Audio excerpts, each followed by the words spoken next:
could have legitimate concerns about their safety when we open our doors. And we want to open our doors to people who are willing to go through proper screening measures and who want to be here and want to be productive members of our society.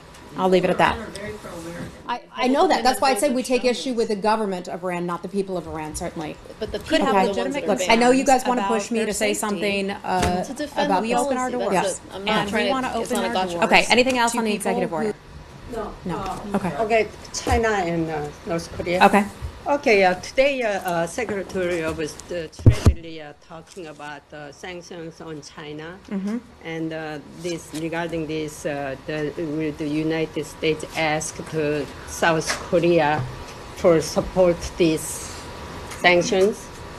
Did you U.S. ask to Moon Jae-in tomorrow summit? Will the U.S. ask for? Will we ask for South Korean support on sanctions Yes. against North Korea? I know that we have asked a lot of countries to do more. A lot of countries have influence, a great deal of influence, especially their neighbors, with the DPRK. So we continue to ask nations to do more to try to ratchet up the pressure on the DPRK. You referenced the sanctions that were announced at 2 o'clock today by the Treasury Secretary in taking a look at some Chinese entities.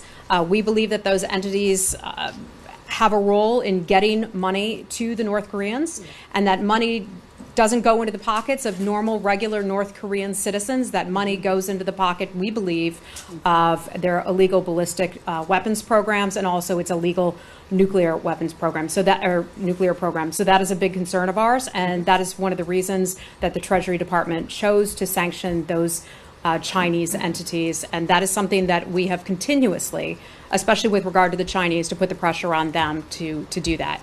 Secretary Tillerson has talked about that, where the Chinese have done a notable job, but he's characterized it as uneven, so we'd like to see them do more. Anything else on DPRK? Hi. So, this announcement, are you sending the message to China that U.S. will move forward on North Korea issues without Chinese cooperation? I'm sorry, say that again? So, are you sending a message to China that United States will work on North Korea issues without Chinese cooperation? Well, I didn't say that the Chinese weren't cooperating. I said that it's been uneven. We'd like to see them do more. And they know that. We've had conversations about that in the past at the highest levels. And so we'd just like to continue to call upon them to do more. So Okay. even with Anything this else? action- DPRK? DPRK? China? Okay. Okay. Go right ahead. Hi, how are you? Thank you. So I wanted to ask about Liu Xiaobao, the human rights activist. And Ambassador Branstad said that he would like to help Mr. Liu to get cancer treatment overseas. And we are wondering whether the United States supports that. Are you talking to the Beijing government about it? So one of the things we've done is, as I've said in other instances, that we have conversations at the highest levels of government with government officials on areas where we have a great deal of concern. Among those would be human rights issues. This one for Liu Xiaobao, who's a Nobel Peace Prize laureate and a writer as well. He unfortunately is battling cancer at this time. We would like to see him get additional information about how he is doing. He's not a U.S. citizen. He's a Chinese national. But we'd like him to have access to international medical specialists if he chooses to do so. One of the important things we see is, give him the opportunity, if he wants to seek medical treatment elsewhere, to be able to seek medical treatment elsewhere. You referenced something that Ambassador Branstad said, and along with that, he said our heart goes out to him and to his wife, and we'd like to see him have the opportunity for treatment elsewhere, if that would be of assistance to him. This is related, Yeah. but it'll be extremely brief. You guys today notified Congress of a rather large arms sale to Taiwan. To Taiwan, yep. Can you talk about that a little bit? Yep. So let me just get all the details here because I want to get everything straight. But we, normally we wouldn't talk about this until it is submitted to Congress, and Congress was notified today about that. Give me just a moment, please.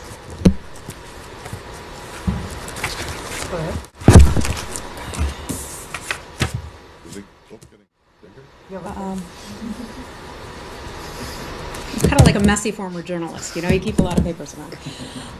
So the administration had formally notified Congress of 7 proposed defense sales for Taiwan. It's now valued about $1.42 billion. The notifications are consistent with the Taiwan Relations Act. It shows, we believe, our support for Taiwan's ability to maintain a sufficient self-defense capability. There's no change, I should point out, to our longstanding One China policy, which is based, as you all know, on 3 joint communiques on the Taiwan Relations Act. There's continuity here. The United States has been doing defense sales with Taiwan for 50 years or so nothing has changed. Anything else on the Asian region that anyone wants to talk about? Yes. Fine. So you said that we'd like to, the State Department of the United States would like to see China do more. Are they even doing what they said they would do regarding? They said that they were going to limit the coal I guess buys from North Korea and fuel shipments to North Korea. Has that even happened? So some of this is classified, so some of that I cannot talk about. I do have a list of something that is public. I don't have it at my fingertips right now, but some of the things that we have been asking other nations, including China, to do, and some of the ways that we have seen those countries take steps in the right direction. I've talked a little bit here about guest worker programs and how there are North Korean guest workers in many countries around the world. We have asked many of those other countries to limit the number of North Korean workers that can work in their countries. The reason why, we see the money not going into their pockets, but it goes, the government confiscates it, and it goes into the pockets of the government of the DPRK. And we believe that that money is then being used to fund its illegal weapons program and also its nuclear program. So we continue to talk to all of these nations about sort of putting the squeeze, if you will, on North Korea, and that would be one example of it. Okay, anything else on Asia? Okay, go ahead. I wondered if you had a readout for the Secretary's meeting yesterday with the Korean Foreign Minister?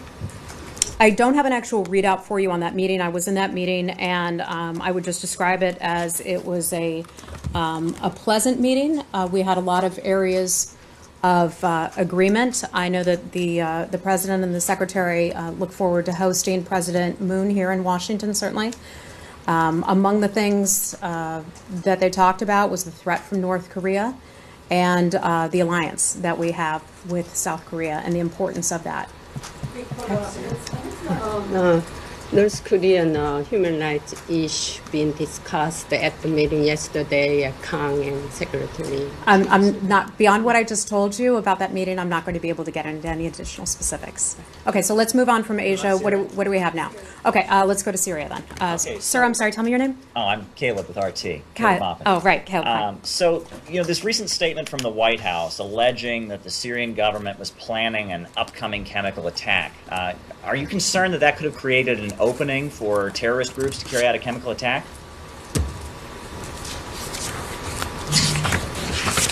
No. You're not concerned, even though al-Nusra, al-Qaeda groups have been using chemical weapons in Syria? That's documented? No. Next question on Syria. Well, I mean, they could carry out a chemical attack, and then with the White House saying, oh, Assad was going to do it, that would create a cover for them to do such a thing. Do I have to do this again? We know that Assad has used chemical weapons on his own people, and he's done that repeatedly. Well, hasn't the United States convinced the world that including Saddam Hussein women had and weapons of mass children, destruction? and we have all seen that. We have all seen the video, and there is no debate about that. Okay, So I'm didn't going to. Assad give up his chemical weapons in 2013? No. Didn't that happen? No, That didn't happen, Havy, so the Havy, OPCW let's is go not over to you. being- Thank you. So we know that ISIS is almost defeated in Mosul, maybe in a similar situation in Raqqa. We know that phase 2 is Deir ez-Zor. The Assad regime forces, along with the militias, Iranian proxies and militias in Syria, are trying to go to Deir ez-Zor and have backups, basically confronting the United States' efforts with their allies to defeat ISIS and Deir ez-Zor, maybe have some sort of partnership. Or trying to just impose themselves being there in a strong position. What do you expect, or what we're going to be seeing from the United States, confronting that Iranian militias, the Assad regime, the same way we saw in Tenf, which is in the in the southern eastern part of Syria. So let me try to give folks an update on where things from our viewpoint. I'm not going to get into defense DoD related issues, but in terms of Raqqa and what we can talk about. The first piece of news I have is that our Special Presidential Envoy Brett McGurk was in Syria. He was in Syria for the past couple days, I believe, and he talked with some of the local partners of the global campaign and the coalition to defeat ISIS. He and we're very proud to say that he was able to witness some of the humanitarian and stabilization work and assistance that's now underway in the liberated areas north of Raqqa. And if they think about this, in the past few weeks ago, we were on the outskirts. When I say we, I mean coalition partners, backed by the United States in an advise and assist capacity. We're outside of Raqqa, and now we're already getting into that portion where we can do some humanitarian and stabilization efforts. So we're proud of that. One of the things that Special Envoy McGurk has talked about is that once Raqqa is liberated, that we believe it's critical for local officials from the area to take over responsibility for post-liberation security, but most importantly, governance down the road. This campaign is trending in a positive direction. We are pleased with that, but it's certainly not over, and will take a lot of work in order to tie it up. Are we going to see Assad regime forces go into Raqqa or try to govern and take these areas? We would certainly hope not, and that is an area that is of great discussion because the United States wants to be able to stabilize these areas, eventually be able to bring the Syrian people, whether it's in Syria or whether it's in Mosul in Iraq. We want to be able to bring those folks back in their communities. That's where they want to live. Conditions are not ripe for that just yet. There is a lot of demining work that has to be done, electricity, water, all of those things. So folks are a long way off from seeing that just yet. And that's one of the reasons we talk about local control of those communities that is handled by a governance that is agreed to by the local people there. And so that will be one of the priorities that we would be working toward. Anything else on Syria? Yeah. You said before, are you saying that Al-Qaeda has not used chemical weapons? I'm not going to get into this conversation with you about this. Because, no. You want to have a debate, okay, about a hypothetical. Okay, and I'm not going to get into a debate. If you announce that there's a pending chemical attack, I'm not going to get into a debate about a hypothetical. But if you announce that, then they could carry out an attack, and it would look like the government did it. I mean, isn't that a real possibility? If you want to try to make excuses for the Assad regime, go right ahead. You've got a lot of cameras on you right now. I'm talking about Al-Qaeda. Okay, and I'm not going to spend all our folks' time having that conversation. We all know here in this room that Bashar al-Assad is responsible for chemical attacks on his own people, including women and children. We are not going to debate it beyond that. Al-Qaeda, horrible too, but what we're talking about right now is Assad and Syria. Well, I asked you about Al-Qaeda. Next That's question. what I was asking for clarification. Something else on Syria? Russia? Okay, let's go to Russia. Okay. All right. One question on Syria, sorry. So, sorry. Okay, Michelle, just hold on one second. Sure. Okay, go right ahead. So the Turkish forces have announced that they attacked U.S. partners, SDF, especially YPG in Syria, and they threatened they would do so in Afrin. Are you concerned about this new Turkish bombardment of your partners in Syria? The reason that the United States is involved in Syria is to take out ISIS. That's why we care, and that's why we are there. Our focus is on liberating Raqqa right now. Our forces aren't operating in the area that you're talking about. I don't want to get into DoD territory. That is theirs, but our focus is on another part of Syria right now. Okay, Michelle, you had something on Russia.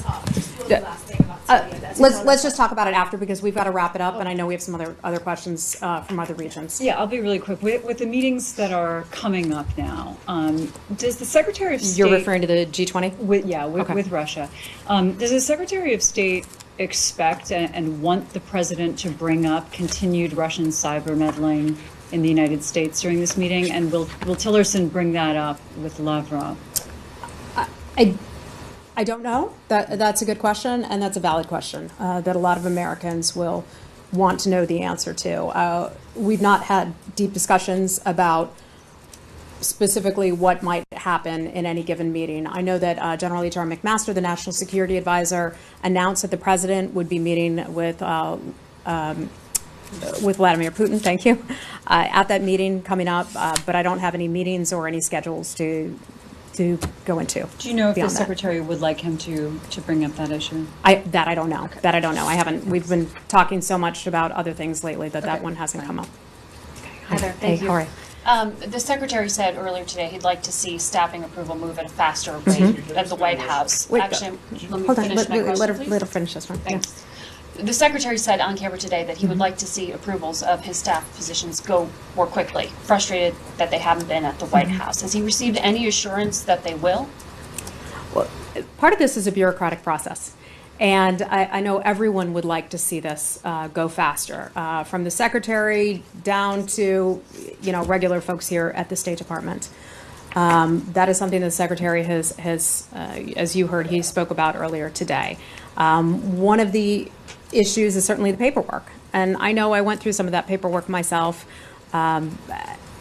including over at the Office of Government Ethics, and it takes time. It takes time to do that. It takes time to go through lots of resumes and people's applications and all of that. So I know that the secretary is very engaged in it. I know that the deputy secretary, John Sullivan, is very focused on this as well in trying to speed things along.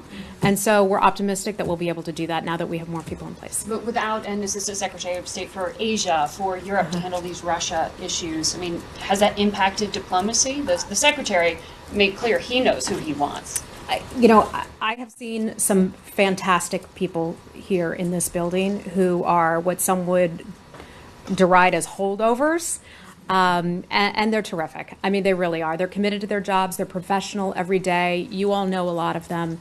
They have just dove into the issues, stayed engaged in the issues. Even those who are retiring have stayed as engaged as I understand that they were, even a couple years ago. So I'm tremendously impressed with what a terrific job that they've doing, and frankly, hope some of them will stick around because they're a real attribute to this building and have worked hard on behalf of the secretary and the folks here at the State Department. So you're saying no damage to diplomacy that you can detect?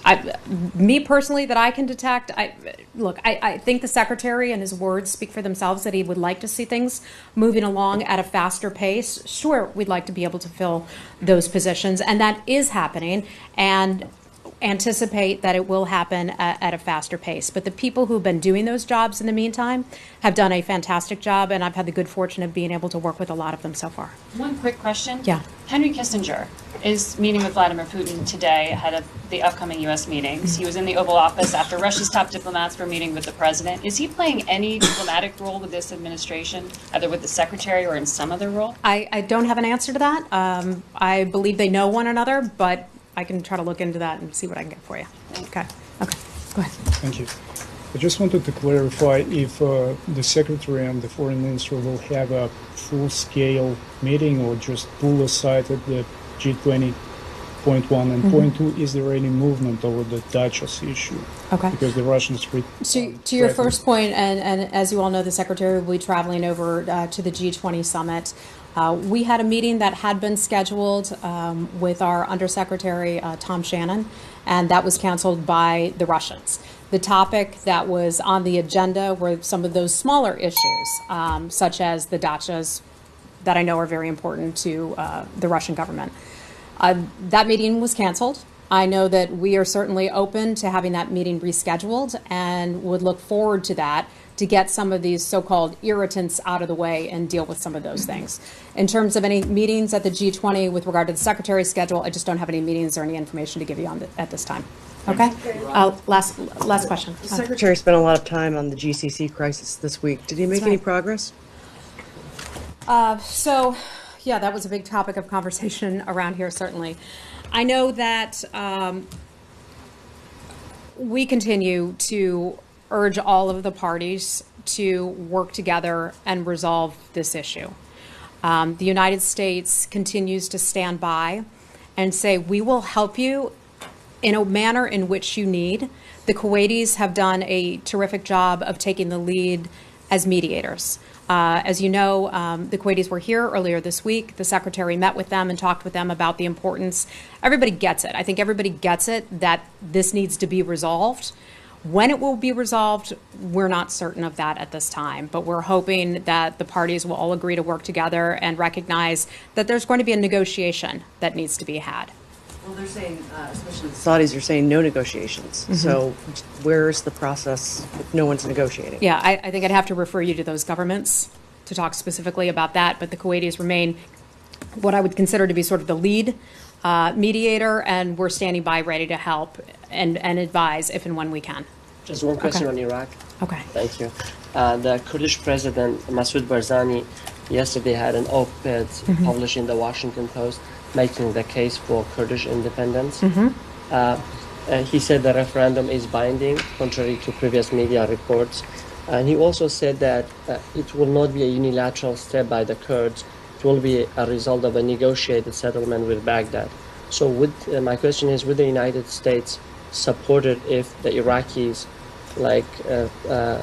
do it in a negotiated settlement among themselves? I think what we would continue to say about that is that the fight against ISIS is on, and that would be the top U.S. concern and probably the top Iraqi concern, I would imagine, at this time. We support our partnership with the government of Iraq. We continue to support that. We want to see the sole focus stay on ISIS. You've had far too many Iraqis who've had to leave their homes because of ISIS and the horrific things that they have done in that country. So we would like to see ISIS out, and then once Iraq is stabilized and people can go back to their homes, a referendum if Iraq decides to do that, if the Kurds decide to